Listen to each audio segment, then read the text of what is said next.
من أبروان سردانا أكو كان ودست بيكن جارك دي إجبركو مانج رمضان درباس بوي شول هاد بس كناندن وراسيجي ظروف طبيعية حاليا خاصة درجات الحرارة قلق بلندبونا توزق مشاكل شوان تيمت تكو وان قرابات كان الشغل وان جدست بيتك ساعة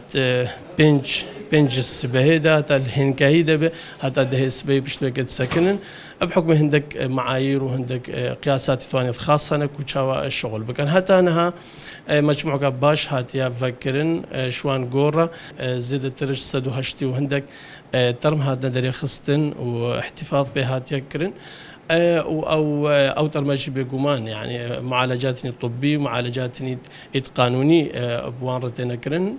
هتاكو او بروسك كامل ببي يادي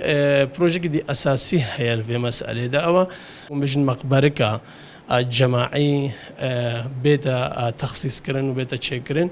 هتاكو افتر ما يكون هذا رتكافن الوي وقتي ده أبهم هنجل قال كسكر دوان الشهيدة هتاكو مقبرك الشهيدة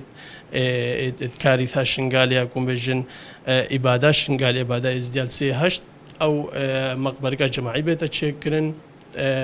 كو بيت الرمز كي اشرموا زدوا إبادة إزديال